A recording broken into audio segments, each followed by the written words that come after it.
Queridos hermanos, estamos iniciando el día de hoy con la palabra del Señor, estamos caminando en este tiempo de Cuaresma.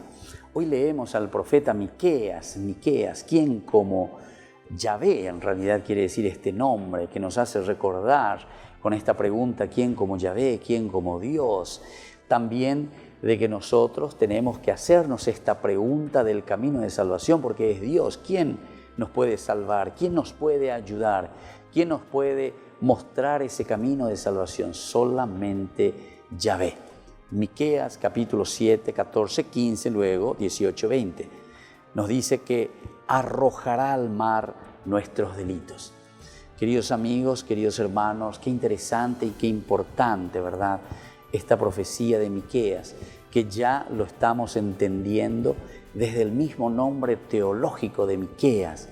Y en este capítulo de esta teología en que Miqueas nos está hablando que solamente Dios es el que nos presenta, solamente Dios es el que nos trae esta posibilidad de salvación. En este tiempo de Cuaresma nosotros estamos transcurriendo juntos, ¿verdad? Habíamos dicho desde el inicio que el tiempo de Cuaresma nos presenta el tiempo de oración en relación con Dios, el tiempo de limosna, que es la relación con nuestros hermanos, cómo nosotros nos entregamos. La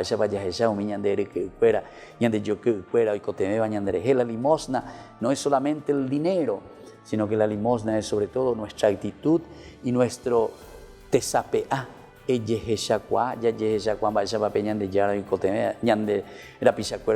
¿Verdad?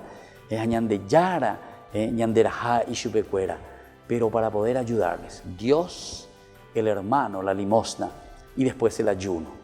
No nos olvidemos, estamos caminando. El ayuno significa para nosotros crecer personalmente. El ayuno nos pone en esa actitud, ¿verdad?, de vigilancia, no en esa actitud de satisfechos. No, el ayuno siempre nos pone en vela, ¿verdad?, como para decir que tengo que estar atento a las necesidades de tantas personas que me están rodeando. Pero eso depende de nosotros, queridos hermanos.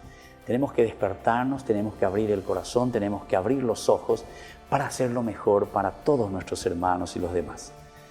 Que la bendición del Señor hoy entonces descienda sobre todos ustedes, el Padre, el Hijo y el Espíritu Santo. Amén.